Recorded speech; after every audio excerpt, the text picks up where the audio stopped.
সুলাইমান আলাইহিস সালামের জন্য 3 প্রকারের সৈন্য বাহিনী ছিল। কয় প্রকার বলেন?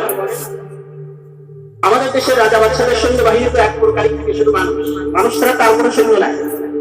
সুলাইমান আলাইহিস সালামকে আল্লাহ তাআলা 3 প্রকার সৈন্য দান করেছিলেন। এক নম্বর হলো মানুষের মধ্যে কিছু সৈন্য ছিল সুলাইমানের জন্য। 2 নম্বর হলো জিন জাতির মধ্যে থেকে সুলাইমানের জন্য কিছু সৈন্য ছিল। 3 নম্বরে পাখিদের মধ্যে কিছু পাখি হযরত সুলাইমানের সেনাবাহিনীর কাজ করত। 3 প্রকার সেনাবাহিনীকে হযরত সুলাইমান আলাইহিস সালাম একদিন একত্র করে কোথাও ভ্রমণে যাবেন।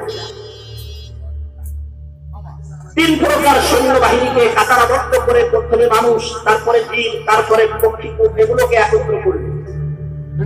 আল্লাহ তাআলা বলেন ওয়াহুশিরা লিসুলাইমান জুনুদুহু মিনাল জিন ওয়াল ইনস ওয়াত-তায়রি ফাহুম।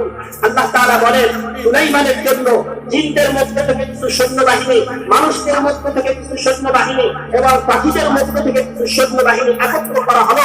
সুলাইমান ভ্রমণে যাবে, সফরে যাবে। এই 3 প্রকার সৈন্য দিয়ে সুলাইমান আলাইহিস সালাম 3 প্রকারের কাজ করতেন।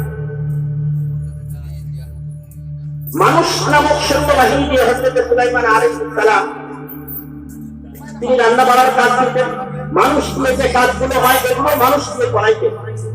আর জিনদের মধ্যে যারা সৈন্যবাহিনী ছিল এদেরকে দিয়ে মাটি খনন করা, মাটির তলদেশ দিয়ে পানি বের করা, সমুদ্রের তলদেশ দিয়ে মণিমুক্তা এরকম মূল্যবান বস্তুগুলোকে বের করা, আর পাখি দিয়ে বিভিন্ন দেশে খবরাখবর এবং মাটির নিচে কতদূর পানি আছে সেই খবরাখবর নেওয়ার জন্য 3 প্রকার